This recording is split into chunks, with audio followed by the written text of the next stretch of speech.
I remember we just barely had any time there at night. And I was like, well, that kind of blows. The whole purpose of this was that it's like bioluminescent and, you get to see all this cool glow-in-the-dark scenery, and nah.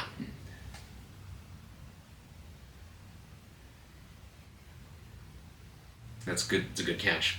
It's a good catch, Byron. Take two. Well, we're going to do this. We definitely didn't start recording and have 10 minutes of us talking with no audio recording. That definitely did not happen. And this ride is so nice you have to talk about it twice. Welcome to For Your Amusement, a theme park podcast that aims to exhaustively evaluate the world's most popular theme park attractions to determine if they are world class. I'm Ryan Bergara and a big dummy. I'm Byron Marin.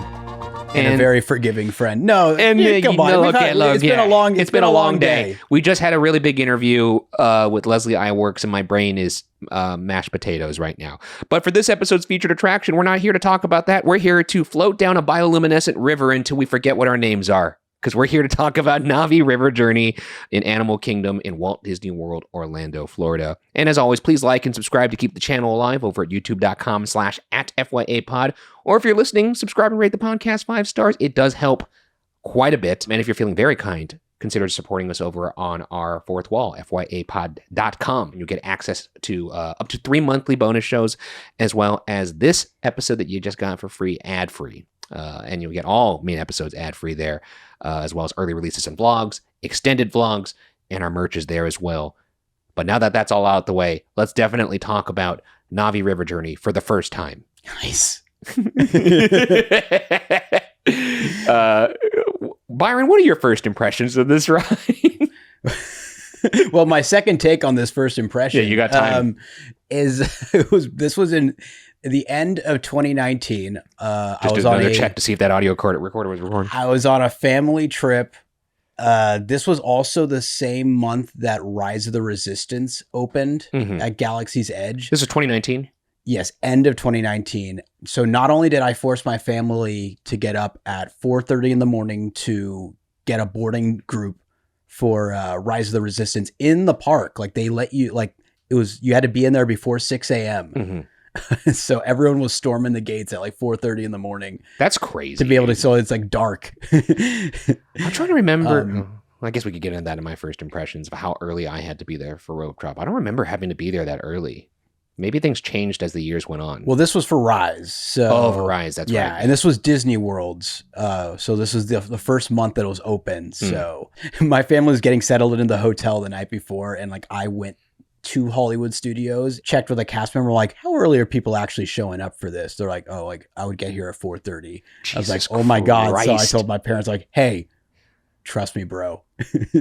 To my literal brother, trust me, bro. Yeah. We do have to be at the parking lot. Adam's an agreeable fellow, though. I'm sure he was no issue. Game for it. So not only did I force my family to do that, but the next day I had them get up at the crack of dawn to go rope drop Flight of Passage, an attraction that had been open for a couple years, but still was getting 3-hour waits every single day. So I knew we had to get there before 7 a.m., be ready for that rope drop. And we still waited upwards of an hour, but that was mainly because we weren't staying on property. So this was during the time that there was Fast Pass Plus.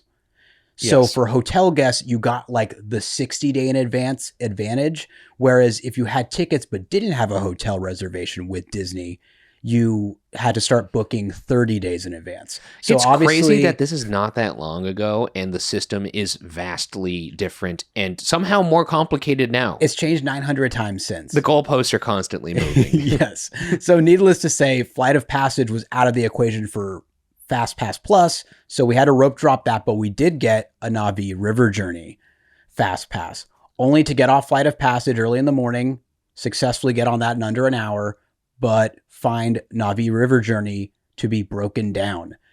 And we would check on it throughout the day. What could possibly break in this ride? I'm not sure, man. I guess the animatronic. The animatronic, I guess, would be a big one. And that's that's a tough one to that. You don't quickly go to, all right, B mode when you have people waiting hours to see this animatronic and not much else on this attraction. So I kind of get it, but we went on all the other rides at Animal Kingdom and we're checking in on it. And it finally opened up a few hours later. I see.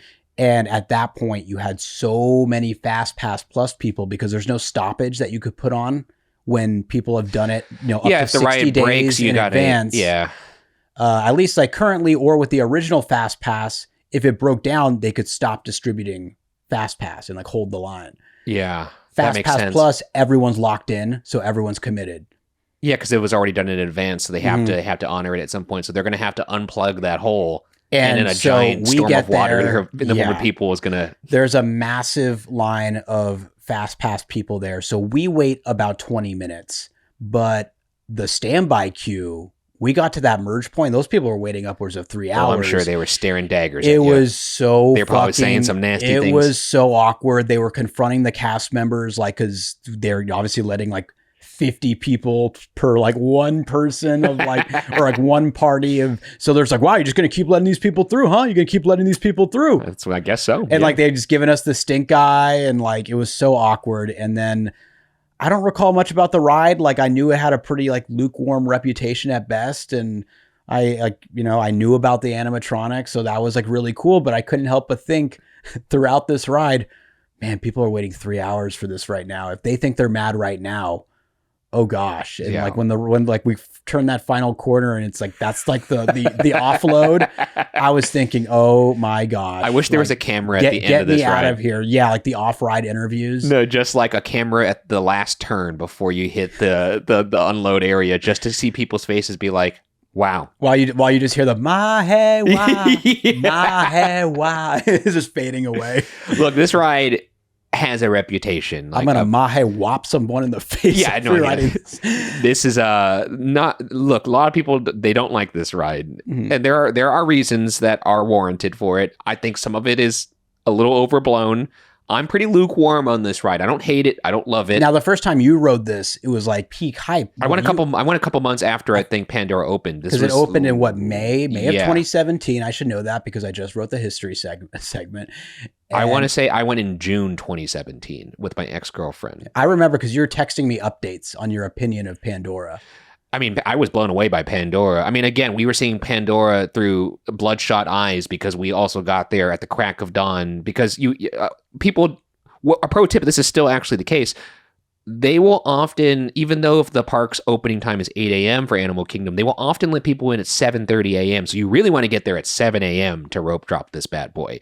And like Byron mentioned, even now the Fast Pass Plus is no longer there and you can't reserve in advance, we weren't able to secure a Flight of Passage Fast Pass Plus, even as hotel guests. That's how competitive it was. And as psychotic as I was there, Johnny on the spot, midnight, waiting at the 60-day window, still did not get that Flight of Passage. But to my surprise, Na'vi River Journey sitting right there, I think it was at like 9:15 a.m. or something like that. So I was like, sweet, I can't believe I got this. While knowing in the back of my mind, I know this ride is people... Early returns are saying this ride is cheeks. Very much a supplementary attraction. Indeed. It's just unfortunate for this ride because as it plays out even now, the way you conquer Pandora is you rope drop. You obviously have to hit Flight of Passage first because that gets up to 3 hours. And then, just by logistics, you then get on Na'vi River Journey, which sometimes...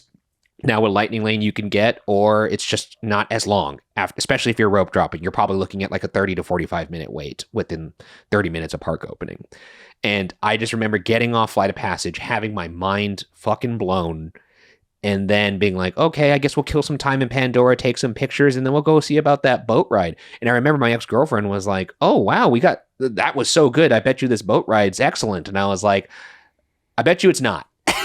and I in fact, I want you to temper your expectations because it's unfortunate that we have to do this second. And I'm glad that we had that context because we got off feeling like, you know what? It's not bad. It's not terrible. I don't think it's like an awful ride like everyone's making it out to be. It's just not Flight of Passage. It sucks to, have a 1-bedroom half bath next to a mansion. That's your next door neighbor. And that's the case here in Pandora with Na'vi River Journey sitting next to Flight of Passage. But I remember getting off thinking that was pleasant. I don't think it's 2 hours in line pleasant, but you wait 20 minutes for this. Sure. Why not? Yeah, getting a 20-minute wait for Na'vi River Journey is like getting chef-crafted meals ready to eat in just 2 minutes, which is made possible thanks to Factor. Their meals are delivered right to your doorstep and are designed by dietitians to include quality, functional ingredients, including lean proteins, colorful veggies, whole food ingredients, and healthy fats. There's no refined sugars, no artificial sweeteners, and something I personally love, no refined seed oils. What you do get is meals that fit your goals and schedule. Healthier eating, calorie management, more protein. We're talking 100 rotating weekly meals to keep things fresh and delicious through winter, into spring, into your wonderful life. Options include high protein, calorie smart, my personal favorite, the Mediterranean diet, GLP-1 support, and ready to eat salads if you're into that sort of thing. Plus, the new Muscle Pro collection supports strength and recovery. And didn't I already mention how convenient this is? It's always fresh, never frozen, ready in about 2 minutes, no prep, no stress. Time after time, Factor meals have come through in the clutch for me, and I am confident they will come through in the clutch for you. Head to factormeals.com/FYA50off and use code FYA50off to get 50% off and free breakfast for a year. Eat like a pro this month with Factor. New subscribers only. Varies by plan. 1 free breakfast item per box for 1 year while subscription is active. Meow. Back to Na'vi River Journey. It's not a fantastic ride by any stretch of the imagination. And you know that by seeing posts online that people who are singing the praises of this ride, no pun intended, the thread titles are usually like "In Defense of Na'vi River Journey," or "Here's why Na'vi River Journey is actually underrated." And that's never a good sign when you're seeing think pieces that are titled that, because that means, I think this ride probably sucks. Yeah.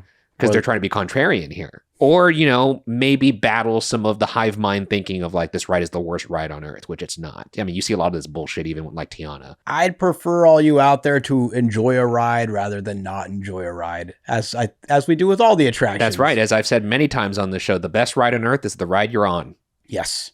And in this particular case, boy, is it a pain in the ass to get on this one in terms of just the hoops you have to jump through. It might put that saying to the test a little bit. A little bit. Hey, but to that I say, Siva Co. Siva Co.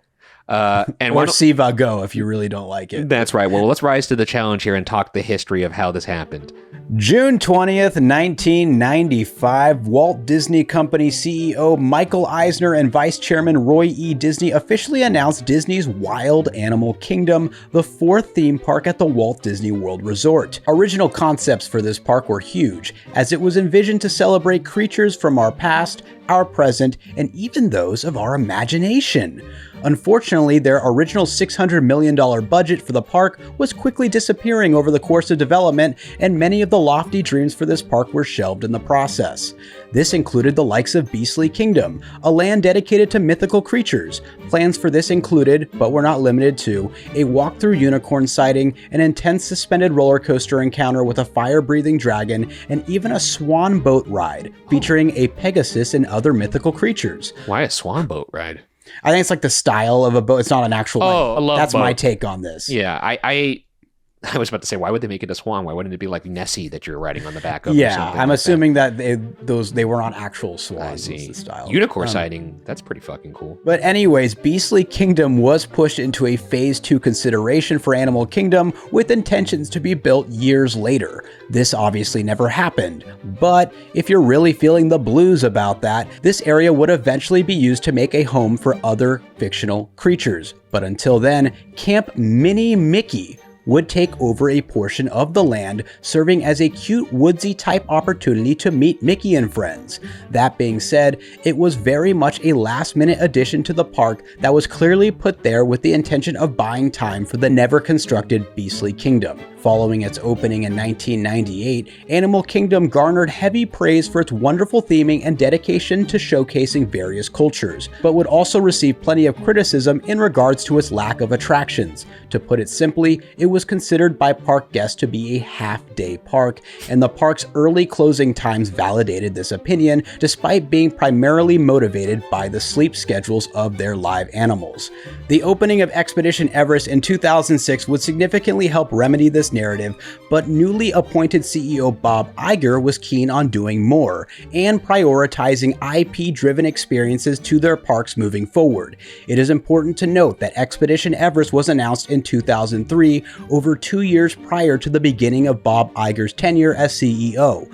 I will also add that Expedition Everest was the last major Disney attraction in the United States to not feature a pre-existing IP.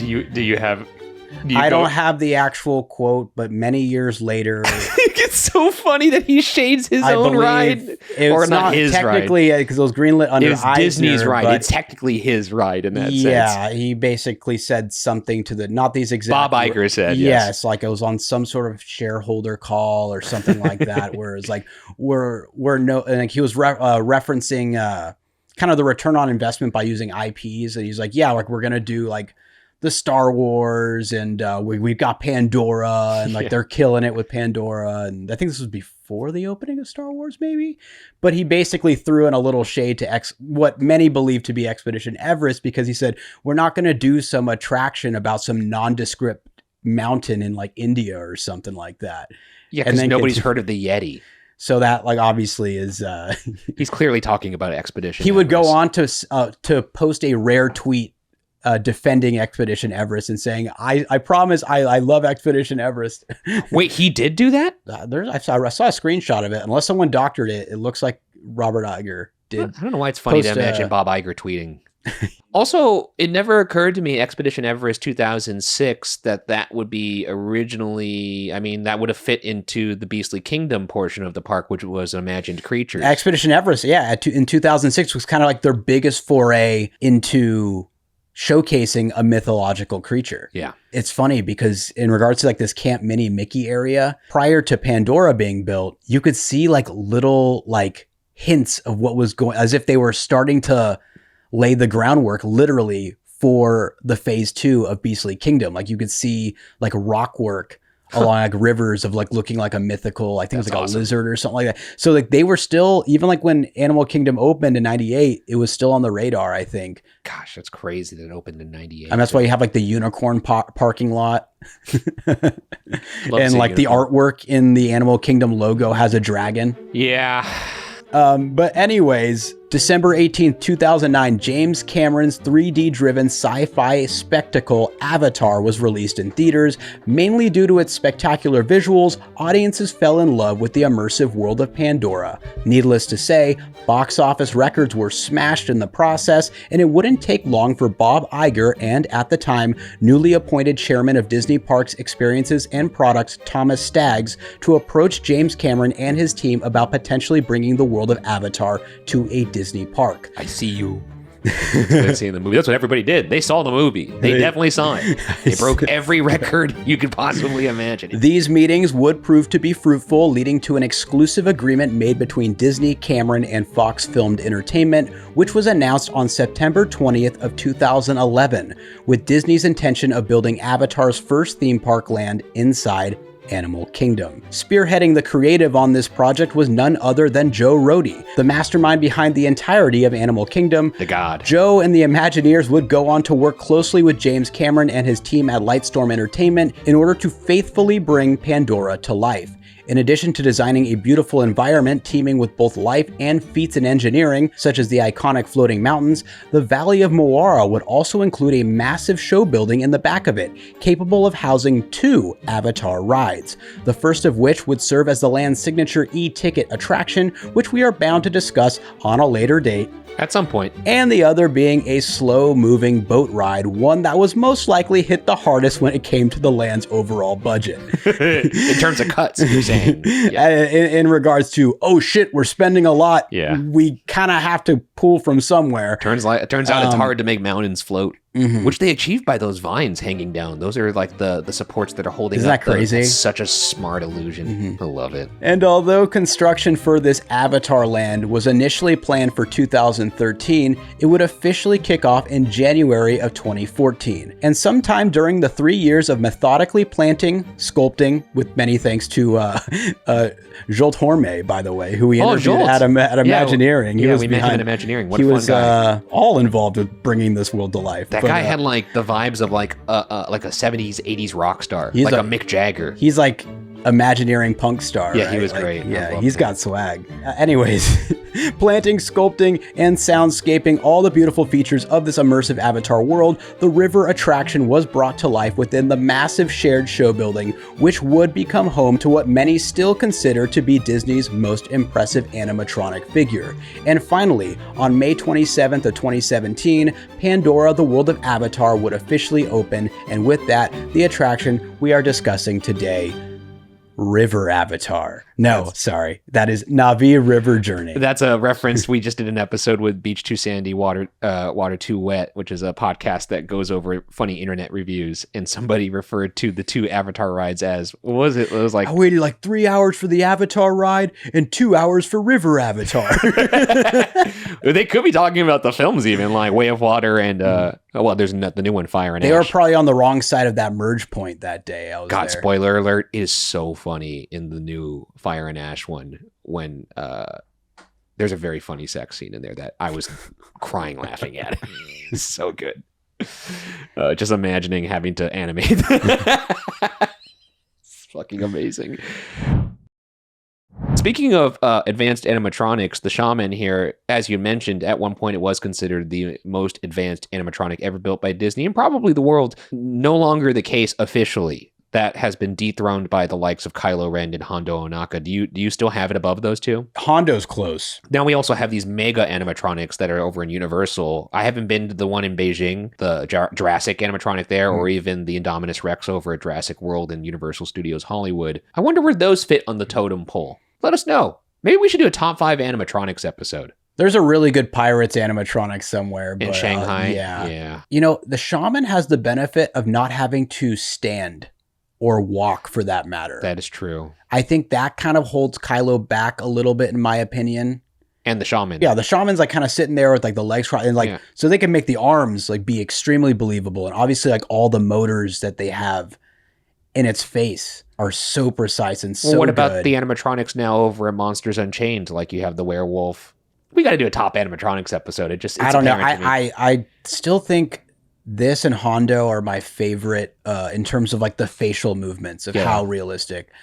Just the way the body moves. Do you remember when they first released that clip of it just talking straight to camera? I look forward to seeing you on Pandora. Well, not te kameya. Was that okay? Yeah, I do remember that. And then we actually got to see it in Walt Disney Imagineering in our tour. We weren't allowed to film it, of course. We were not allowed to film it, but we got to see the head. It was creepy. It was just sitting there on a table, and it was just like twitching. Let's go to some fun facts here.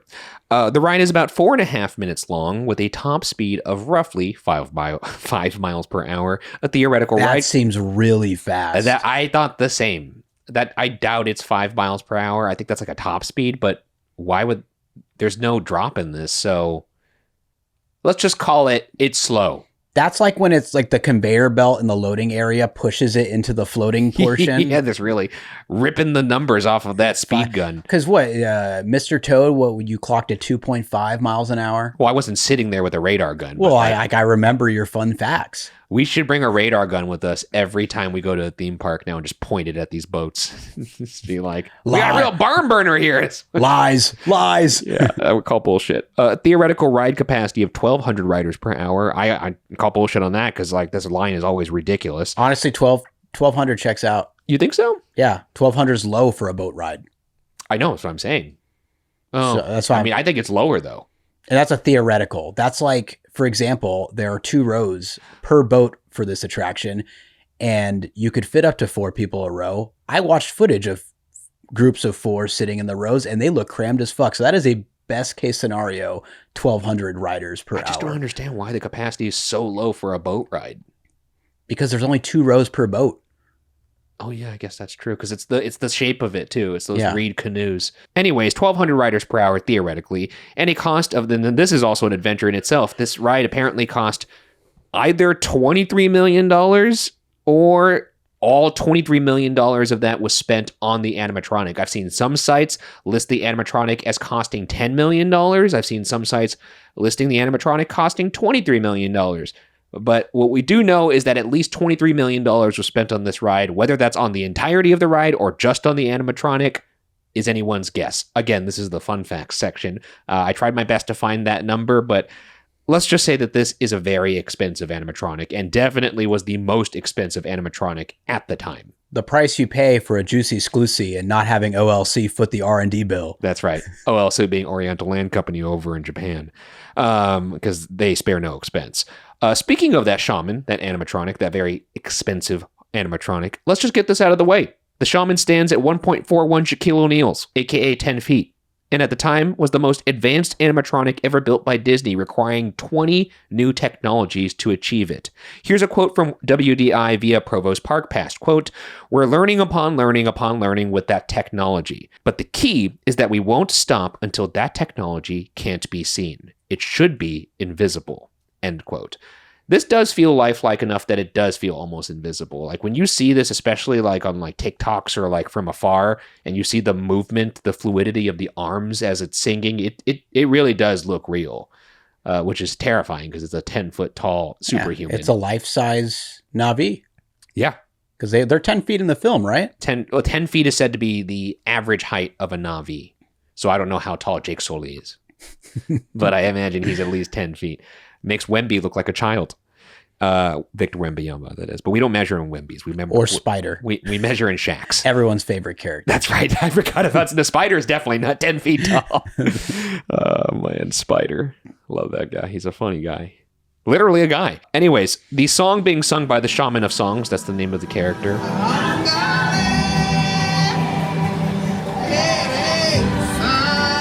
Was actually written by Dr. Paul R. Frommer, a linguistics professor at USC, who used Polynesian languages to help inform his process. He also did all the language for the first Avatar film, and I believe the subsequent ones that followed. The song is called Wai Tiratua, and has English translations that translate to, "Oh, beautiful forest, there are tears in the forest. Wood sprites, we cry out calling. Oh, Awa." Awa is the name of the big tree that has a soul and is connecting everybody in the movies. "Connected as one, oh great mother," as they call her. "Wood sprites, we cry out calling. Oh, Awa. By the people's will, the forest is singing. Wood sprites, we cry out calling. Oh, Awa." I always thought it was Ma'ewa.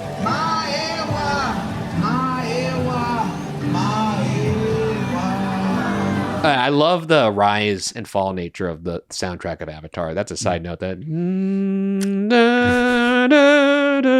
it's good. I also love the video of Whoopi Goldberg writing this with James Cameron and singing the Oewa. No fucking way. Does that really exist? I need to see that now. Jim Cameron, is just trying his bestest to be like, yeah, this ride's great, right? Oh, there goes a viper wolf right over there. Wow. And I think that's about as close as you want to get to a viper wolf. Right. And like Whoopi's there just bobbing her head, like doing the Oewa. Whoopi's like, in order for this to make the cut, we got to do something silly here because this ride is a snoozer. So, yeah, they're doing a good job selling it. Could you imagine? Just imagine for a second and let's place yourself in the shoes of one Whoopi Goldberg. Imagine being placed in a boat, sitting next to, by all accounts, a maniacal man, a very intense man in James Cameron. You know when you're like, oh, you guys got to watch this YouTube video. It's very funny. The pressure you feel as your friends are watching that YouTube video for them to laugh. Imagine that pressure if you're sitting in this boat ride and James Cameron sitting next to you going, this is pretty cool, right? Yeah. And in your mind, you're like, yeah, it's great, James. It's great. And he's just studying your face because he could tell when people are lying because he's a director. I couldn't imagine how terrifying Whoopi must have been in that. Sandra Benton is the voice of the shaman. And on March 7th, 2024, she actually posted a picture of herself in Wind Traders. That's a gift shop over in Pandora on her Instagram next to a Na'vi bust. And the caption of it is, finally got to Disney Animal Kingdom to ride my Na'vi River journey and meet all the lovely cast members. What an amazing day of seeing my shaman of song in real life after all these years. Huge shout outs to all the amazing folks in Wind Traders as well. That's crazy that she did not get on the ride for like 7 years. I don't know. Read into that whatever you will, I suppose. But God, how cool it would be, though, to be like, that's me. That's my voice right there. I think she did a great job. There's also a hidden Mickey on this shaman on her cloak. You could see a hole in the cloak in the shape of a Mickey.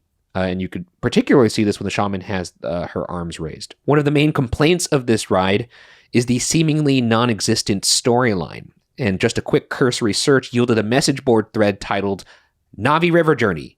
What is the story? ?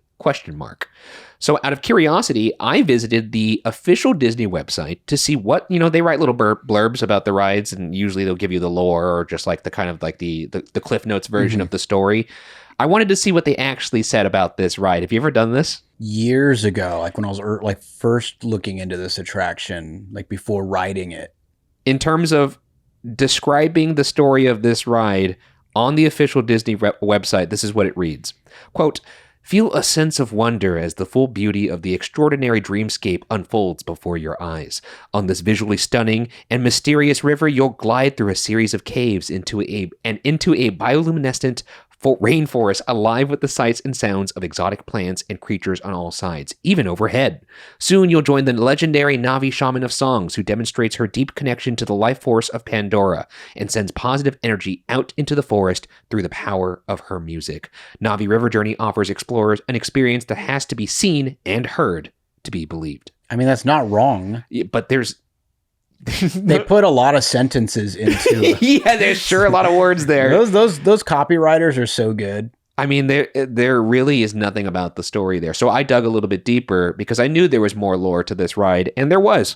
So here's further investigation into the lore. There's claims that the Shaman of Songs has actually invited us to visit with collaboration from ACE, which stands for Alpha Centauri Expeditions. This is an organization that sells ecotourism expeditions into this world of Avatar, this world of Pandora, and they're bringing you in with collaborating with the local tribe. Because we are in a world now in regards to Pandora, the world of Avatar, Animal Kingdom, that is about 30 years removed from the events of the first Pandora film. So basically, this is, I think it's called RDA, was like the mining company that was doing all the bad shit, the plundering. Yeah, so that's like long gone, and now this expedition company, ACE, is like working with the Na'vi, and they have agreements, and I guess I don't know what the Na'vi are getting in return for our access to their world exactly, but an agreement has been made, and the humans and the Na'vi are at peace on Pandora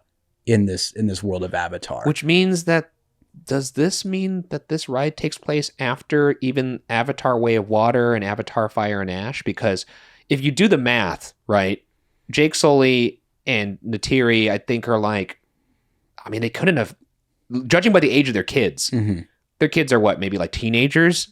Tops? Yeah. I don't know how Avatar's age and stuff, but yeah, I assume it's after the events of all the films. It has to be, right? Because we don't see Jake Sully or any of those folks. Because I guess if they were still in conflict, that wouldn't really, they say this time and time again, like the celebrating the intrinsic value of nature. Yeah, I mean, in Animal Kingdom. Believe it or not, there is a specific purpose, a specific thing you're supposed to be seeing on this expedition into Pandora on this ACE tour. Do you know what it is? Is this for Na'vi River Journey, or That's just right, in general? For Na'vi River Journey. There is one specific thing that they are taking you to go see that holds sacred value to the Na'vi. It's not unobtainium. No, it's definitely not. Byron, how could you not know this? It's specifically so you could view the exo moon. Oh, how could Pandora, and to understand its meaning to the Na'vi, which is hilarious because I dare anybody in the comments to be like, oh yeah, I remember seeing the moon. Well, Pandora is a moon. But there's no like imagery. Oh, I guess you're right. Maybe that's what it is. You're on the moon. Yeah, Pandora is the moon. That's what it is. Well, there you go. I thought you were supposed to be seeing some sort of iconography of like a moon.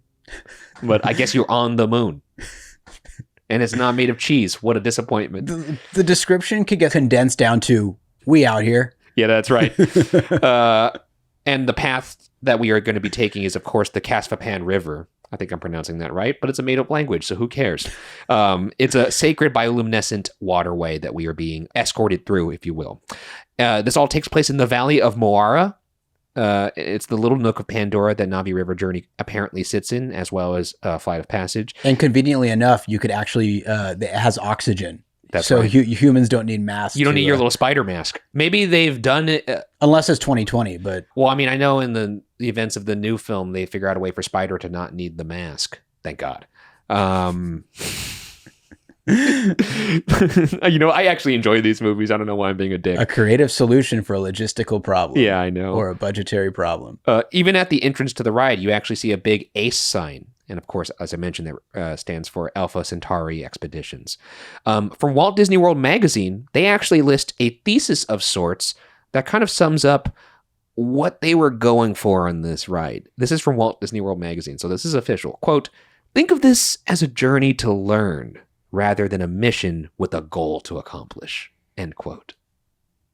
How do you feel? How does that sit with you? Just seems more like a mission to be there.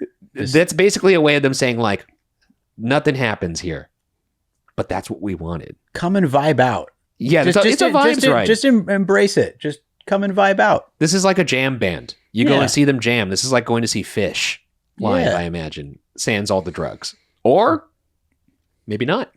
Maybe not. I'd love to see Fish ride this, by the way. He shouldn't have taken Whoopi on this. He should have taken Fish. Or Eddie Gizzard and the Lizard Band, or whatever the fuck they're called. I do enjoy jam bands. So King Gizzard and the Lizard Wizard. There you go. That's a jam band. But further research informed me that the name of... by the way, this is just another factoid, because there's a bunch of animals here. I didn't realize this. Those panther-looking things, those are called viper wolves. Yeah, how did you not know that? There goes a viper wolf right over there. Wow. Cool.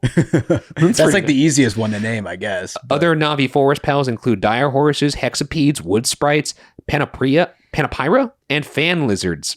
Here's the lead Imagineer Joe Rohde talking about his aim for the entire land at large, which may speak to the vibes over story-based nature of Na'vi River Journey. Here's Joe. Quote, "We've been really quite scrupulous about the fact that you don't need to know a thing in order to experience and enter the land." He's referring, of course, to you don't need to watch these films to enjoy this place. "It is meant to be understood emotionally, reacted to, navigated through, and appreciated by a person who has absolutely no access to the pre-existing story." End quote. A lot of words there as well, just to be like, just chill. Yeah. You're here to chill. And you know what? They did an incredible job, because it's like my mom's favorite land, Flight of Passage, her favorite ride. She still has not seen Avatar. She still just calls it the Blue People. Well, that's actually kind of funny, because when I was doing the research for this, I found a lot of snarky articles, like one from Vulture. There was one from the Orlando Sentinel, and they were all harping on like the same beat, which is basically, I cannot believe Disney would hedge this much of a bet on a property where nobody really cares about the lore or can name a single Na'vi. Mm-hmm. Nobody actually cares about this, like the world that the Avatar has built. Yeah, like you went to the theater to vibe out and chill on Pandora. Exactly. So they made the land basically, on that notion. And then, of course, history as it is written, films, go on to do gangbusters, which they already knew going into this, but they didn't know that there was more sequels that were going to be as successful as this would follow. And then the land is a massive success, and your mom is still calling it, "I love the Blue People." Yeah, she can't wait to go back. So take that, Vulture. But you should go read those articles. They're very funny. Now, like, looking back to be like, this is pretty much a dumb idea. And then, of course, it's a massive success. And then the one that's heavily based on an IP where people really are in depth with the lore in Star Wars land, Galaxy's Edge, that is much more of a flop. Pandora kind of comes off as like a non-IP vibe to the land. Yes, because they're not hammering you over the head. You know what's actually funny now that I think about it? Pandora has a similar approach to the life of the land in terms of the characters you see that Star Wars Galaxy's Edge does, and that you don't see Han Solo or Luke Skywalker. You see people from the new trilogy at best, and you rarely see them. Pandora, they're not throwing Jake Sully at you, and I think they thought, oh, it worked for that. We'll do it for Galaxy's Edge, make it more of a chill hangout vibe. And people who care about those characters are like, yo, where's Darth Vader? Because think about it. If someone walked into World of Pandora And let's just pretend Avatar, the films, like didn't even exist and they just walked into this land. Yeah. You would kind of walk in thinking, wow, like what a creative endeavor. Look at those mountains. They be floating. Yeah, this is like a really well thought out James land. Cameron left a couple floaters here for me to look at. Whereas if like Star Wars didn't exist and you walked into Galaxy's Edge, I don't think you're getting that same. No, and you know what? Pandora, like the land itself, it doesn't seem that big either. It's kind of like a Super Nintendo World size in terms of. I think it's sneaky large. It is, yeah, maybe. Or at least they do like a really good job with like kind of all the footpaths and stuff, kind of like going over bridges, little waterfalls. You could kind of get a little like lost. There's a sense of like discovery in navigating Pandora. So they did a good job. Like having it work on multiple levels, I think helped. It's also funny though when the flight of passage line gets so long that it has to weave into like Africa. Yeah. It goes along that like wooden like path along the river and it literally stretches out of Pandora. Mm-hmm. I don't think they even realized how crazy that line would be. Even today, to this day, yeah. I regularly see that line stretched out onto the wood planks of that river into Africa, which is crazy. Well, I don't even think they used all of the space that they had allotted for this. I think they could have had a third ride, and I think that might have. There's rumors that it got scaled back. I wonder if they'll ever expand. That there was even going to be an e-ticket that was like there was a different e-ticket in mind, and like Flight of Passage was going to be the supplementary ride. Gotcha. And then there'd be Na'vi, and I don't. But once again, I don't think that's really confirmed, so don't quote me on that. Well, it's just rumors. It was rumor mill. Moving on, I don't even remember this, but for marketing, there was a brief moment in time before the land's opening where you could go to visitpandora.com. And there was actually a travel brochure you could look through as if you were like going to visit like, Taiwan or some shit like that, That's cool. That's really fun. I wish I would have seen that. I did not see that. They have like Ace logos and stuff on it. I'm sure. I was too busy researching FastPass Plus to go to visitpandora.com. The ride uses a combination of physical sets with video screens and projection mapping to achieve the environment of Pandora and to add scale, or at least perceived scale. Walt Disney World magazine shares that those screens are semi-transparent, one of which is a screen that's 100 feet tall and 70 feet wide. Almost 7 shacks wide there. I don't think I see it. I can remember a screen bigger than 10 feet on Na'vi River Journey. That's about like 14.2-ish shacks 100 feet tall? Yeah. That sounds like Flight of Passage screen size. That's what they say. One spot in the ride where you see these elements working in tandem is a waterfall. That's actually a virtual waterfall, but it looks like a real waterfall because there's bubbling water at the bottom, and that's practical. Oh, I know that spot. And it's pretty cool. And that sells the illusion of a real waterfall. 100-foot screen is... It is funny, though, because it ultimately amounts to being on the ride and being like, see that waterfall right there? Not real. And everyone's like, cool. That bubbles on the bottom, those are real, but that's a screen. All right. Dilly, dude. It's funny because there's other like real waterfalls. Yeah, I know. The ride starts with a pretty prominent waterfall out of the first turn. Which is why I was like, why did they insist on going hard on this? Like, it's also a tiny waterfall on the ride. If you look at it, it's like probably below knee height waterfall. It's like that little devil cronk doing the little handstand. Look what I could do. Yeah. That is pretty cool. As you enter the queue, you see on the right large scale accurate footprints of Na'vi if they were, to walk around, because as we mentioned before, these folks are 10 feet long, 10 feet tall. Or as I mentioned, 1.41 shacks. Also, apparently a park guest on a VIP tour learned that the pathway of the standby queue is the exact same path that the ride takes. What? That's what the VIP tour guide said. It's from a TikTok, so confirm or deny in the comments. There's a variety of plaques in the standby queue that highlight different factoids on the flora and fauna that you'll see on your journey through the world of Pandora, or I forget the name of this. What the fuck is the name of this river? The river. It's the the Casfapan River. Rolls right off the tongue. You can actually listen to the official ride-through of this ride on audio platforms like Spotify by pulling up the official album, Pandora, The World of Avatar. So if you've ever really wanted to jam out to this in your car, you can. as well as Flight of Passage. It's also on that album. The boat is made to look like a Na'vi hand-woven reed boat provided to you via Ace, which I find very cool. I always like themed ride vehicles. And the last fun fact I have here is just kind of a meditation on this thread. It's a Reddit thread that's titled Na'vi River Journey is Underrated. The original poster says that the animatronic is amazing as one of their key points of why it's underrated. And at the time of this recording, that thread has 148 comments that either agree or disagree with the top comment, saying, quote, here's the top comment, by the way, from that thread. Quote, "It's possibly the best animatronic in the world right now. Problem is, that's all it is." And you know what? That's pretty fair. That's pretty fair. I'll throw another one in. This is not confirmed, so if someone is more familiar with this attraction and how it was put together, or the show building at large was put together, let me know. But if you zoom into this show building on Google Maps, the aerial view, I get the impression that Na'vi River Journey is like on ground level, right? Yeah.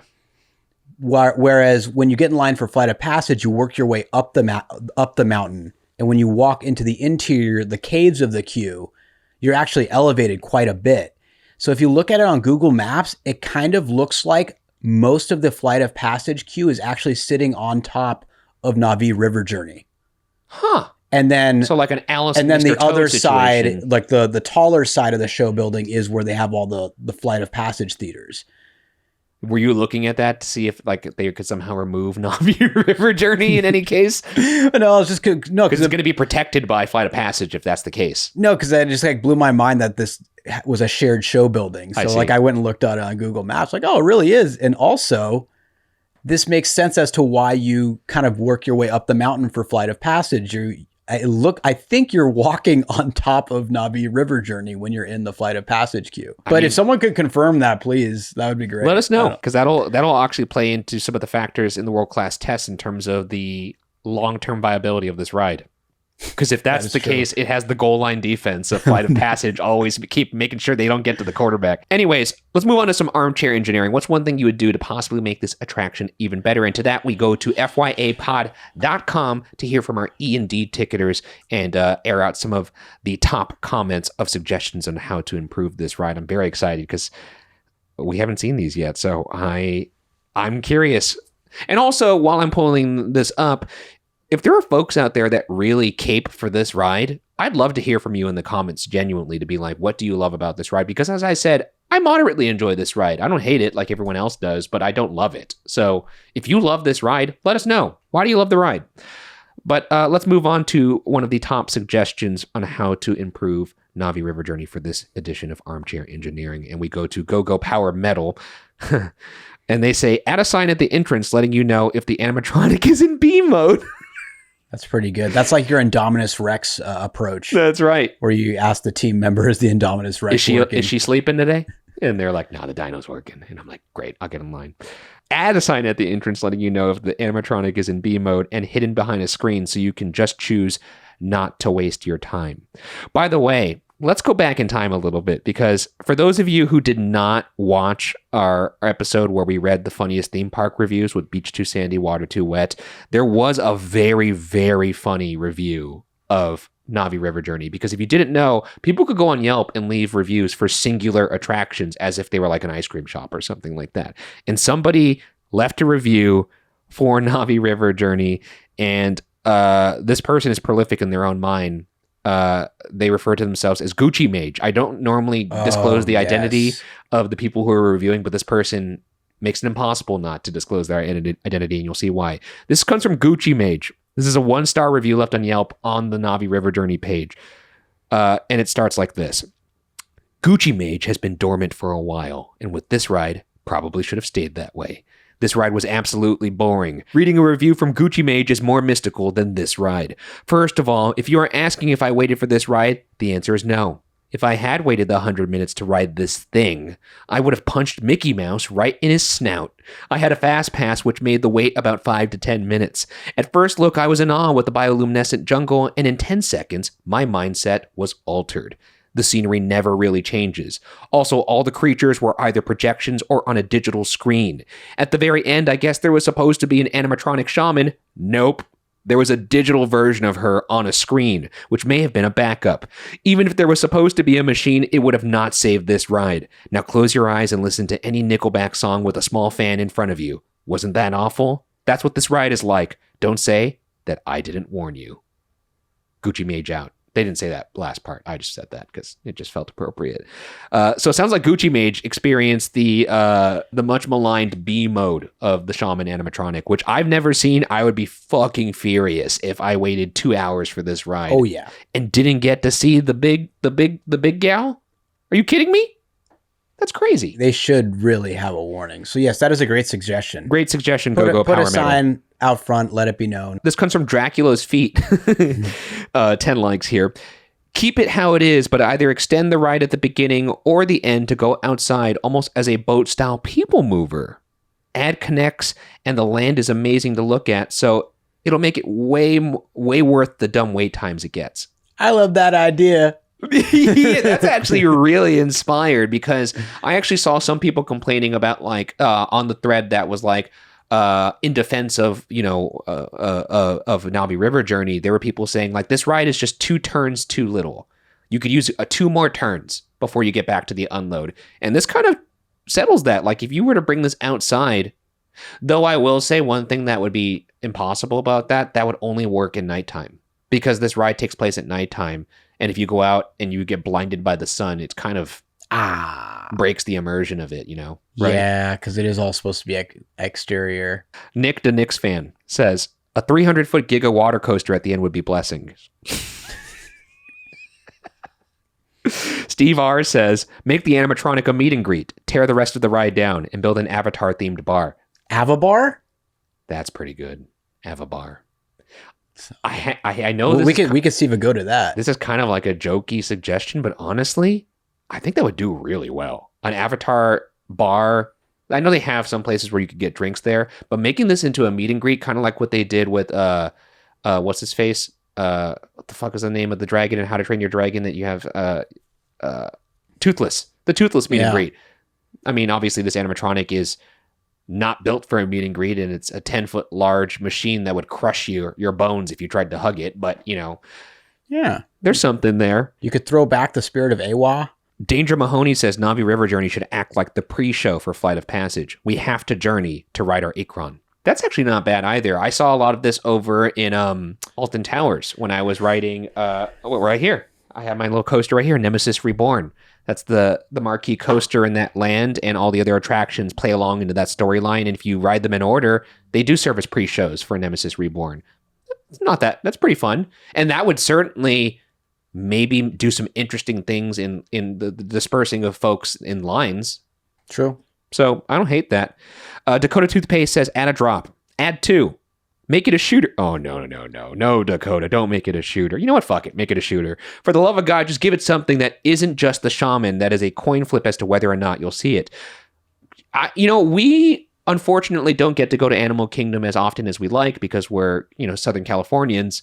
But I will say, anecdotally, every time I've gone to Animal Kingdom and I've gotten on this ride, which is every time I go to Animal Kingdom, it's never been broken. It's always been there. Same. So maybe we just gotten lucky. Speak on that if you're in the comments. If you're a native Orlandoian, I feel like Terry Crews. A local. There you go. Let us know if this thing's constantly breaking down. Because as locals to Disneyland, we could tell you Indiana Jones is almost never working. And I imagine maybe that's not the case for folks who are visiting from out of state. But yeah, that does it for Armchair Engineering. Thank you to all who sent in their lovely suggestions. Do you have any thoughts, Byron?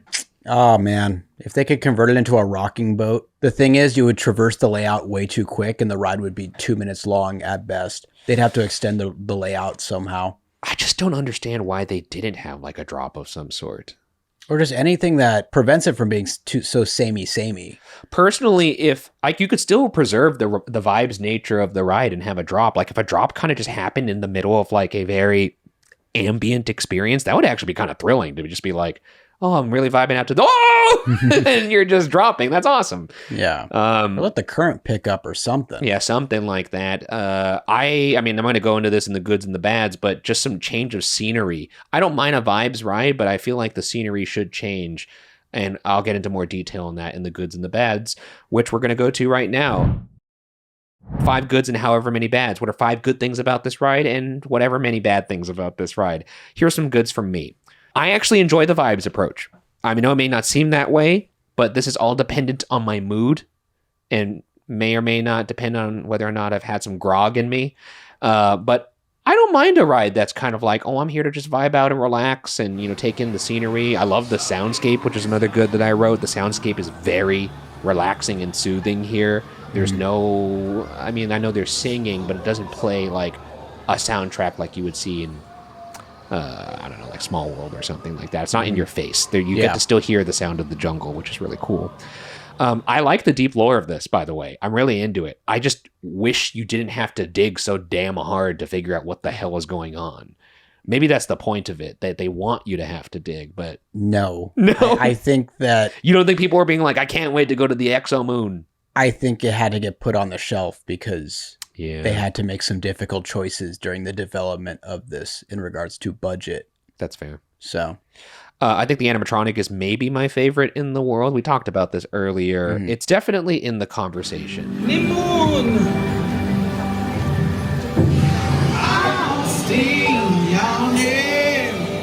It's one of the earliest memories I have of seeing an animatronic and going, holy shit, they are getting really good at this. Yeah. They're getting very, very good at this. And it made me excited for what the future held. Yes. That may show up in a test. And then the last good I wrote is, look, everybody who loves this podcast or listens to this podcast, I'm not going to say you love it, but if you listen to this podcast, you'll know that I'm a sucker for indoor for outdoor. There is some great indoor for outdoor theming in this ride. It's kind of like an alien version of the beginning of Living with the Land. Yeah. Except that's just the whole ride. That is so true. It has that kind of vibe. Which is why I think I do enjoy it at face value, because I love the beginning of Living with the Land. Even the lighting of Living with the Land at the beginning is somewhat Pandora reminiscent. And the music. Yeah. It kind of puts you in a similar mood. But then Living with the Land has a thesis that it actually sticks to and you learn something. The difference is Living with the Land, it puts you in that mood where it kind of like settles you down. Like, okay, I'm going to get good and comfy and vibe out on this relaxing boat ride. Yeah. And I'm going to be here for 15 minutes. I could get used to this. Get me out of the sun. Pandora kind of settles you down, and we'll get into the bad, but you're settled down for 4 minutes. 4.5. 4.5. Do you have any goods you'd like to add? Yeah, I'm going to say I do like that there is a boat ride in Animal Kingdom. Cali River Rapids, I don't count as a boat ride. I'm talking about like a dark ride. Like I see. Okay. There's a difference. A chill boat ride. I think every Disney park should have at least one. I could get down with that. And I'm telling you, Hollywood Studios, I know it doesn't make a whole lot of thematic sense in that park, but missing a boat ride. No, even California Adventure's getting Coco. That's gonna be a game changer, because once again, I don't count rapid rides. I'm talking about like indoor, like chill boat rides. Even Epcot. Yeah, no, it has Frozen. 2, 3 and 3 Caballeros, and then it has... And then Living with the Land. Living with the Land, that's right. Epcot killing it with the chill boat ride. I love a good boat ride. Which is why I think I do, at a baseline level, like this ride. Yes. What's another good? I think the lighting is wonderful. I do love the segment where, or like the part in the layout where you have these big leaves hanging over you. Oh yeah. And they have these like silhouette, like projections of these like frog-like creatures jumping up and down. And in synchronization with that, the big leaves are kind of like twitching or like, kind of bobbing up and down. That's a good thing to point out, because I do like when they do things like that, even like on The Amazing Spider-Man, where you have like Spider-Man landing on a lamppost and then the lamppost is physical and the lamppost moves. Exactly. Anytime you could blend the use of screens or projections with physical elements that move, it makes it that much more sellable. Yeah. And I appreciate it more, and it feels less lazy. Which is why all the screens in this ride, they have layered screens where they have 3D objects in front of the screens, and then the screens are meant to kind of extend the environment past. I don't buy it. I know they look bad on camera. I'll tell you that. So if you look at a ride they look a lot better in person. I will say, I think the screens are well done. I will follow up on that in the bads, but I do think the screens and their kind of layering effect that they do to give it a little more dimension is well done. I'm glad that they kind of tuck them like behind practical Yeah. set pieces. So I'll give it that. I mean, the first Na'vi you've seen is just purely screen. It's a screen with some dimension effect on it, but, it is a screen. Yeah. I thought it was a projection, that first Na'vi, but you were telling me it was a screen. I thought you said it was an actual figure that was projected, like they had projection mapping on. I think that's what I thought it was. I don't know. To me, it looks like a screen, but I could be wrong. What I do know is it's not an animatronic. No.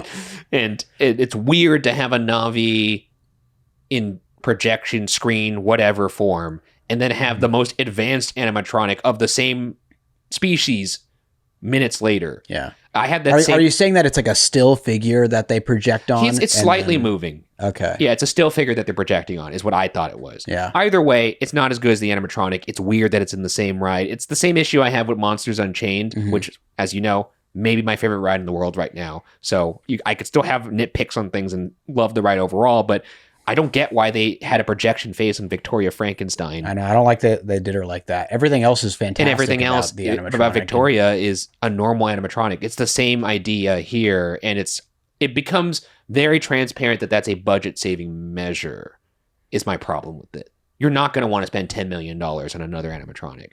So at that point, I don't need to see it then. Like the other, I don't need to see a guy standing there, if that makes sense.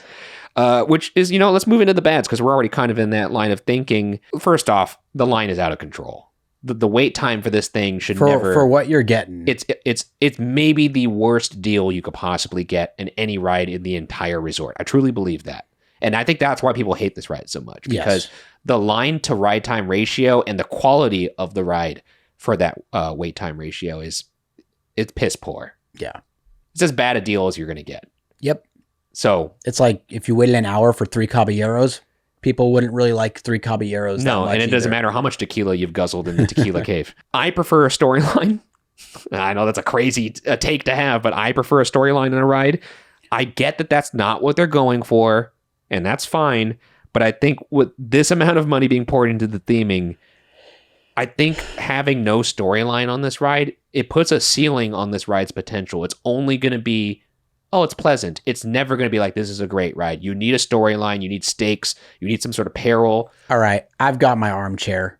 Okay. What's your armchair? I think if you're not going to have an active story on the ride, do a little bit of stage setting.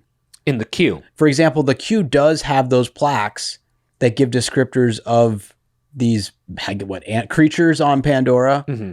Most people are probably not reading them. You probably have like 10 sweaty people in the way blocking it anyways, or you're just walking by it, or crawling by it, I guess. Or you're buying a beer because they sell beer mid-line here in the switchbacks. Do they still do that? I don't know. I know they definitely did at a certain point. You could see it in some rides. It's in I've seen it in some them selling Coca-Cola. Videos, yeah. It's very funny. Yeah. But like, let's like for proper stage setting, here would be an armchair. Is there should be some sort of, maybe if it's not a pre-show, but something that establishes that the Alpha Centauri expedition or whatever that like runs this Pandora is like, hey, we're going into whatever this forest is, and here are some of the really cool animals that you could see, and it gives a little like precursor to that. So when you're on the ride, at the very least, you'll be like, oh, there's that whatever viper. The thing I was looking out for. Yeah. Kind of like, you remember the game Pokemon Snap? Yeah. You would learn about things that you were possibly going to be able to take a picture of before you played the level. And therefore, even though it was kind of a game where nothing happens, you were excited because you were kind of Where's Waldoing all the things that you had learned about. I think that's a really good idea, because this ride, you're basically saying this ride needs its Dr. Seeker. Because this ride is a lot like Dinosaur in that it's an expedition into a different time.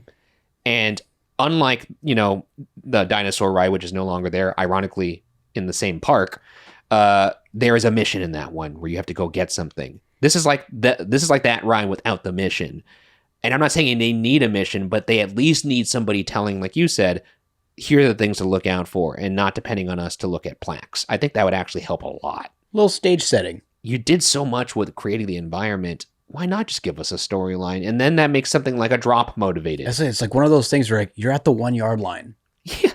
have one of those fucking viper wolves attack us, and then we now have to drop to get away from it. It's very simple. It doesn't have to be like I'm not asking for you to recreate Citizen Kane here. I'm just saying, like, give me a reason for this boat to move downward fast at some point, or some reason of why this trip is happening other than it's chill. Like, I don't know. Even Frozen has that backwards kind of coasting part. That's where right. it's like, it's not like a drop really, but it kind of picks up pacing. You kind of get the sensation of a journey. Yeah. Yeah, that is in this title. Another bad. Journey is in the title. What is the journey? I don't know. What's another bad here? Yeah, it's very samey. I think. What if they called it Navi Lazy River? That's my armchair engineering. There you go. Retitle the ride Navi Lazy River. I guess that's a more economically sound choice. It immediately improves expectations. You know what you're getting with the Lazy River. It's not derogatory because people love lazy rivers, myself included. It solves a lot of problems. Yeah, you know, while you're at it, ditch the boats. Just give us an inflatable tube. Give us a tube. You're already selling drinks in the line. Let me take a drink onto the ride. Why not? Lean in. Amazing. But yeah, it's very samey. There's just not enough going on with the wildlife. No. There's just a lot of jellyfish looking things floating around. Yeah. That was another one of my bads. All the practical animals that you see on this ride are the boring ones. They don't need to be the craziest animatronics either, but no. It's like Pirates of the Caribbean. Not all of those animatronics are that advanced. There's an abundance of them. They'll have like one or two in the scene that look pretty good and are like the main focal point. And then everything else is just lit really well and complements the scene. I mean, imagine, like, if you will, like you're on the boat, you're getting to a dark part of the forest. All of a sudden, 2 yellow orbs light up in the dark. And you're like, what is that?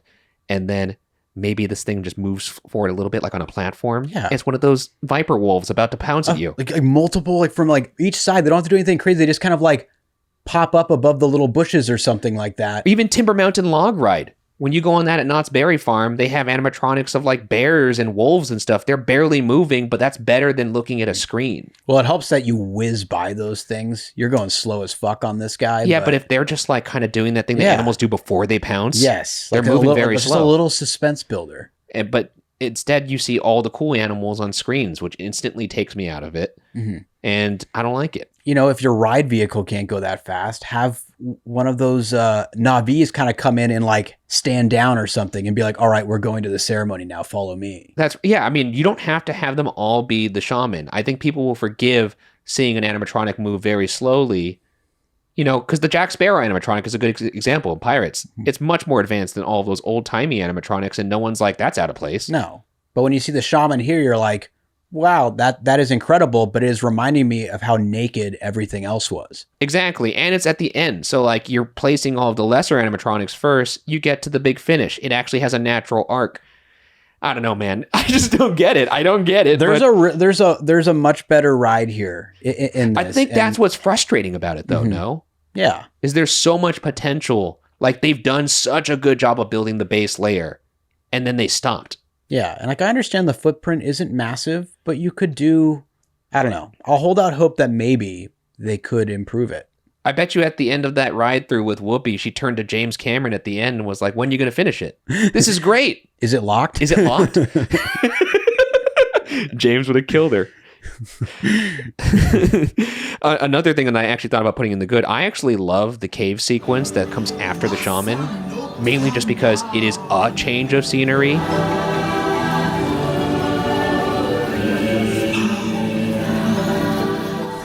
Like, the caves look different enough visually than the forest sections. And then you think, oh, maybe I'm going somewhere. Maybe I think I'm going somewhere. And then it's the exit. And then you see daylight. Yeah, you see that light peeking through. You're like, Natural light. oh, balls.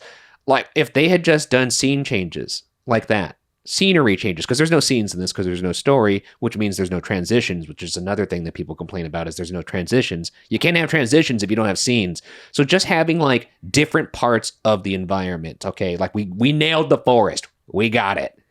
Let's get some caves in there. Let's get some let's go to Awa. Let's see the Awa like tree and all the little fucking like little squishy ball things that float around. You know what I'm talking about? The pink ones? Oh yeah. The ones that are floating all over Kid Sigourney Weaver.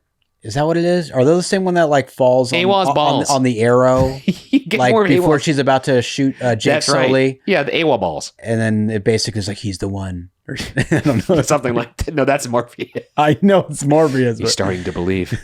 But just some change of scenery, because that would make up for it. I think more people would be forgiving of the vibe's nature if you were going through different environments, because then it'd be like, oh, when you go on a tour through Yellowstone, you're on a bus, you're not going to see a story there. You're just going to see different environments. I know that because it's a tour. If you're selling me this as a tour, don't show me the same forest over and over again. If I paid for that tour, I'd be fucking furious.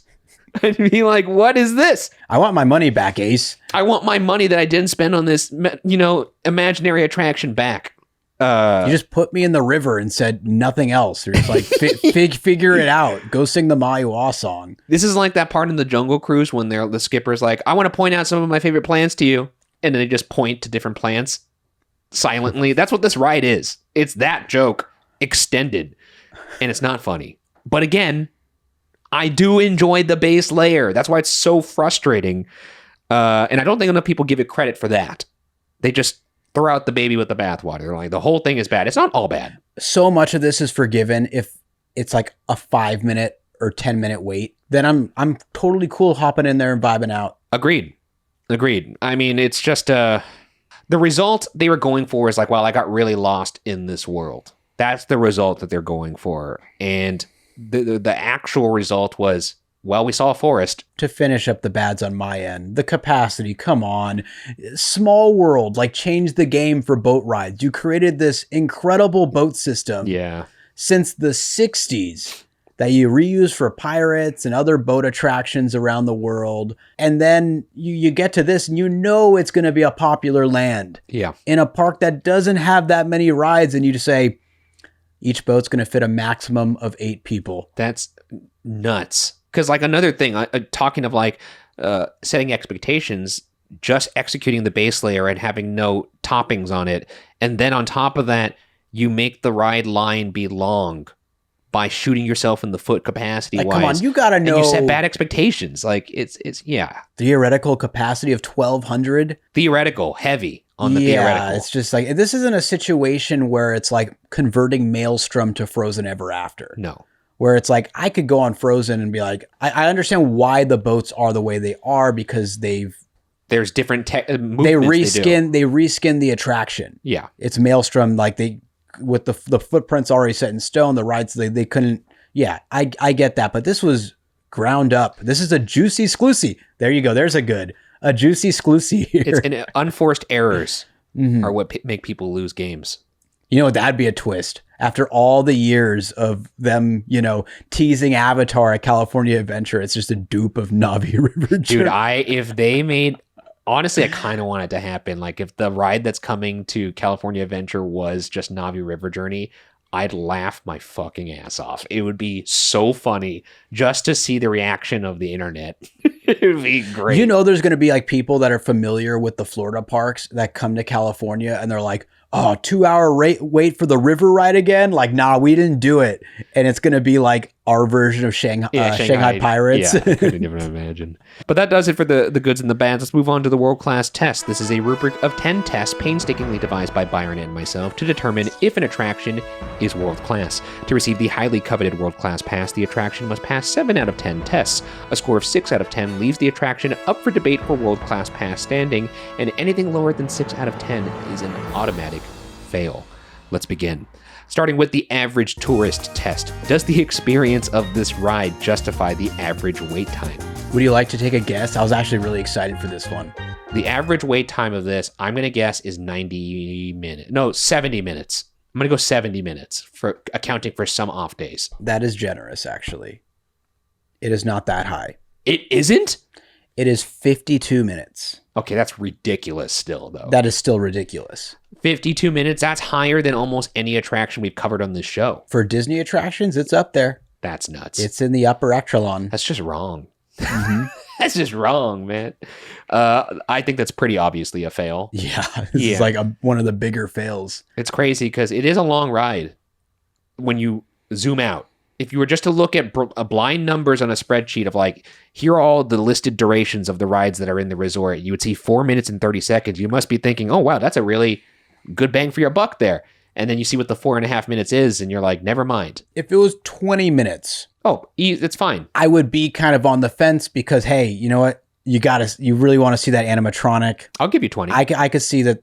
I'll give you 30. Would be okay, but 52 is 52 is rough. That's brutal. It's an easy fail, unfortunately, and it's off to a bad start here. Yeah, well, I mean, we kind of knew that. 0 for 1. Test number 2, the smartphone test. Does the queue of this ride have enough to keep you off of your phone? Not literally, but does the queue offer enough immersion to keep you entertained? Well, you kind of go through a nice walkway over like a little bridge or two. It's a nice little footpath with some nice greenery that is very much like the rest of Pandora that you could walk through. It blends into the Pandora land at least. So it is a lot of the same of that, but it is nice. You walk into like a massive hut filled with like these woven totems of sorts, right? Yes, yeah. Overall, it's just like a big... It's a big cave room with switchbacks inside of it. Yes, it's we've been in it before, and it's not fun. It is not fun. So I just don't think there's enough going on here, honestly. No, I think... Didn't we wait standby for this for my bachelor party? We did. It was brutal. Yeah, that was we didn't even wait that long. It was like half an hour, but I think it was 45, but it felt like forever. It did. We were sitting there like, this is a brutal queue. And I remember because of the bachelor party having... a majority non-sickos, I just remember looking at all the faces of my friends just like slowly losing their steam. Yeah. And it made me sad. It was pretty rough. It's not a great queue. It looks nice and all like for a minute or two, but you're kind of getting all that stuff in the land itself already. I think that's a good way to put it because it's not a bad queue in terms of what they had. If you're working with a switchback room, they did their best to make it look good. Yes. That being said, there's not much to it. I feel like I'm like disrespecting some like Navi's craftsmanship that like someone that doesn't exist. Well, the good thing is they're not real. So yeah. Sorry, Joe. Couldn't give you a point on this one. Unless a Navi crashes through this wall like the Kool-Aid Man, I think we're going to be okay here. That's 0 for 2. That's a fail. Moving on to test number 3, the Tony Stark test. How innovative is this attraction? Does it push theme park tech forward? This is a very interesting one because I would argue that it does because of the animatronic. The animatronic upped the game in terms of what an animatronic is capable of. And to this day, we still think it might be the most advanced, despite, Disney themselves saying otherwise. Yeah, because, I mean, yeah, prior to this animatronic, like this was like the first one that I feel like that really sent us into this era of all these attractions trying to one-up each other with their highly advanced animatronics. So I would give this a pass. I think it's a pass. I think you have to give it a pass here. And that's a pass. Hooray! You got one. 1 for 3. Moving on. Test number 4, the Hollywood test. Could the story or world presented in the attraction be a feature-length movie? Obviously, there's no story. We've gone through painstaking length to demonstrate that, but there is a world here. There is a world, but I need like just a little of something, like just some little like bit of stage setting, like some inkling of a conflict. We can't. A thing that could go awry. You cannot fail an attraction that's based on one of the most, if not the most successful IP in movie history. Yeah, I can. It's called the Hollywood test. Yeah. I mean, at the very base layer of it, you're going on an expedition funded by this ecotourism organization called ACE. Mm-hmm. You're going into the world of Pandora. You are not told any of this. That's true. I think there's enough in the world. This could have easily passed if they would have given it the due diligence, in my opinion. They did not. Spoiler alert, Flight of Passage is an easy pass for me. Well, think about this. This is not. If you go on this ride and you don't know anything about Avatar, are you not asking yourself like, oh, maybe I will check out those movies because that world was pretty cool? I think we've passed rides on less in this test. So you're saying vibes so good. The vibes in the world is immersive enough for you to be curious enough about the world to go see the films. Or to at least be like, I could understand how they built movies out of this world because it's rich enough and unique enough. I don't think I get there. I think that they had more like fully realized scenes. Yeah. where stuff was going on with like actual animatronics, and you could kind of got an idea of like, oh, this is how the Na'vi live. No, it's all these people like in the deep background, just like being there and doing nothing. And being like, we're going to the tree. And then Come eventually join you us start at seeing the them tree. walking, and it's just this person like, Yeah, it's true. I can't. I Look, think it's a 0.5. I'm going to pass it. You're going to fail it. Yeah. That's 0.5. We're at 1.5 out of 4. I really want to give it a pass. I can't get there. That's fair. I think one of us had to pass it. One of us had to fail it, if I'm being honest. Test number 5, the Simpson test. How likely is this to be replaced with something new? 52-minute average wait time. There's going to be no rush. No, and if what you were saying about the observation in terms of Flight of Passage being on the upper deck and this being the lower deck of a show building, it's protected. It has the best protector you could possibly have. What else are you going to build in there? I mean, when you talk about... If they build another Avatar ride, which I think they have room for around there, Yeah. they'll just build a new show building. And they will keep this in hopes that new attractions in Animal Kingdom will dilute the wait times. disperses And the then crowd. this will serve as a kind of one of those glue type attractions. And it'll serve a purpose because at the end of the day, it is still a themed dark ride. Between that and the Mr. Toad argument, which is Mr. Toad is on the bottom floor of Alice in Wonderland. Well, Mr. Toad also kicks ass. Well, I know, but Mr. Toad is protected by Alice. Yeah. And Alice is protected by Mr. Toad. I think this functions exactly the same. I don't see it going anywhere. No. I don't want to say unfortunately, but I don't think it's going to go anywhere. When more, and we're going to get the Latin America area of the park. You're going to have Encanto. You're going to have Indiana Jones. I'd like to say in a few years, this will be a more manageable wait time. You would Especially hope so. when people get more familiar with what it is. Yeah. Okay, well, we're going to pass it then. That's 2.5 out of 5. Not bad. Moving on to test number 6, the sleeper cell test. Is there a sound or soundtrack on this ride that if heard outside the park would immediately activate you like the Manchurian Candidate or the Winter Soldier and place you on this ride? Yeah, because that Maiwa song gets stuck in my head. It's unfortunate. I mean, it's a custom song made for this ride. I already said that I love the soundscape of this. I don't think it places me on the ride, but it's undeniably beautiful.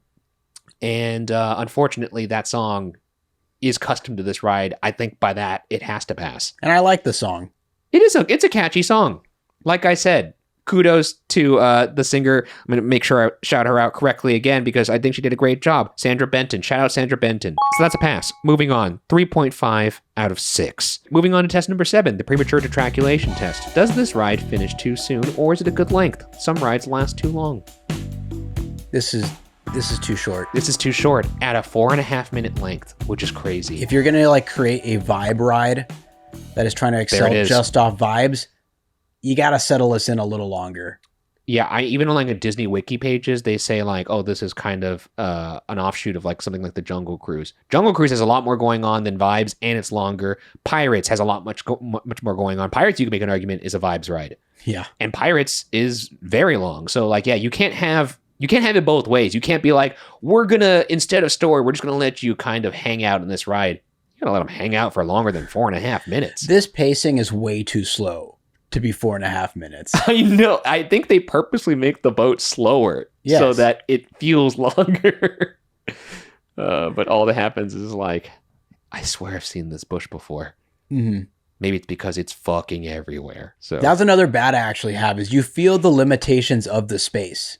yes, There are no rooms that actually feel like huge and expansive. But they try to trick you with like the screens. Sinbad. Yeah. Oh my god. They fucking crush that. Yeah. well, But yeah, that's not here. OLC. Moving on, that's a fail. 3.5 out of 7. To test number 8, the run it back test. Is there enough in the experience offered to warrant multiple rerides? Do you have enough bounce after this ride to ride again? No way, nah. No, way, nah. absolutely No not, way, dude. There's nah. no fucking way. Can you imagine sitting through this back to back? You'd lose your mind. That'd be a fun, if one of us loses a bet. You just have to loop Na'vi Yeah. River Journey. Yeah. And stand in the line every time. And buy a beer every time they offer it. Oh man, you would think you I don't are know. Na'vi. I don't know if they offer beer or if it's just soda there. No, they have a beer. Is it a beer? There's a beer stand. I think you could get some grog. All right, that sweetens the pot. That's a fail. 3.5 out of 8. Moving on to test number 9, the exit through the gift shop test. Would you in theory pick up merch for this ride as you exit through the gift shop? Does this ride inspire you to sport your love for it? Do you go to Wind Traders and pick up a trinket, Byron? Can't say. You don't? You don't trade it with the Wind Trader? Oh, I'm sorry to the Wind Trader, but no. Sandra liked it. 3.5 out of 9. That's a fan. Well, I mean, it's way out of world-class pass contention or even debate land. It is what it is. Moving on to test number 10, the fine wine test. Has this ride aged well? Has your opinion of the attraction appreciated or depreciated since your first experience? Or if it's a new ride, do you believe it will age well? This one's weird because I actually see a world where it does age well. I am on a similar wavelength, and I'm having a hard time putting words to that thought because on one hand, it's a very mediocre ride and it will always be a very mediocre ride unless they make some changes. On the other hand, people think it's a terrible ride, and I don't know if it's a terrible ride. I might have thought it was a bad ride when I first rode it because like I was told it was, but over time I've come to appreciate, okay, this is all it is. This is what we got. I'll try and enjoy the vibes. If this was in California, where I'd assume we have a much higher percentage of locals at the park, it wouldn't be pulling in these weights because everyone would know what it is. Yeah. It's just catching people off guard. Well, let's talk about the scenario you laid out. We have Encanto coming. We have Indiana Jones. We have more attractions at the park, therefore offering more capacity. Then again, that means they're going to sell more tickets, but perhaps that disperses some of the weight so that it's more close to 30 minutes. That makes it age a little bit better. Yeah, and gives, it provides value to the park. It's weird because it's no longer a new attraction. Yeah. But I do think it will age well. And for that, I will give it a pass. I'm going to fail it. Because I never had a very high opinion. Like it's kind of stayed stagnant. So would you rather ride this or Three Caballeros? If the wait time didn't matter? If the wait time didn't matter, sure, let's go that. The fact that you're even thinking about it for a second is bad, by the way. I know I'm a slight lean on Na'vi, but just because I'm a slight lean too, as well, on Na'vi. Think about that for a second. Caballeros is always a short wait, and we still don't ride that as much as we probably should. I love that ride. Grand Fiesta. That's another one I think could be better. It could be, but it's not being packaged as even a C ticket ride, which I think this ride is packaging itself as like a C ticket, and it's not even that. Like we did a top 10 boat rides episode. Did this even make the top 10 in Walt Disney World Resort? I mean, how many boat rides can they have? Do I have to count? I feel like I put it in I'm going to name every boat ride I could think of in the Walt Disney World Resort. Or you know what? Just Disney parks. Fuck it. I'll name every ride I could think of that's a boat ride. And you want to tell me, would you rather ride that ride or Na'vi? All right. Let's start with an easy one. Pirates. I would rather ride Pirates. Small World. Yeah, I'd rather Small World, yeah. Grizzly River Run. That's at Disneyland, but yeah. Yeah, we were doing everything. Okay. Cali River Rapids. Cali River Rapids, yeah, I would do that. Frozen. I would do Frozen, yeah. Three Caballeros, we already did. Living with the Land, I would do. Living with the Land. I would. What's another one? Tiana's. Depending on the day. No, Tiana's answer the question, Byron. Oh man, I don't want to spoil the Tiana episode. I mean, it has the drop. I guess I'm going Tiana's. It's one of the worst boat rides, I guess. It really is. One of the worst. It's so bad. I don't even think it's that bad either. How about this? It's just really bad for the wait time. Dudley Do Right's Ripsaw Falls. Oh, I'm Dudley. I know, I'm Dudley too. I do Dudley over Tiana's easy though. So Popeyes, I would do Popeyes. Once again, this is like Timber Mountain Log Ride. At least you're dry on Na'vi. Yeah. Timber Mountain's a much better ride. Yeah, it really is scraping like bottom of the barrel caliber boat ride, which is kind of like a testament to how good boat rides are, or like in terms of like being consistently at least decent. Storybook Canal Boats. Well, that's so charming, dude. I know. I think I might take Storybook because the ambiance is better. Oh, you get magical. some human interaction. Yeah. There's just as much conflict. What about an imaginary boat, Peter Pan's Flight? I mean, of course. Yeah, of course you're taking Peter Pan. That's world class. Yeah, that's world class. You're right. Jungle Cruise. Of course. Jungle Cruise. You're That's taking world Jungle class. Cruise. That's easy. Yeah. The Disneyland canoes. Davy Crockett when I'm lazy. Yeah, the Davy Na'vi. Crockett canoe. Yeah, probably Na'vi. I'll take Na'vi over that. There you go. Yeah. That's of course a boat But ride on the in right which day, am I the like boat. doing the Davy Crockett. Yeah. Well, I mean, I think that was pretty illuminating, to be honest. Yeah. I'm going to say a fail. I still think it's going to age That's good. It'll make it whole.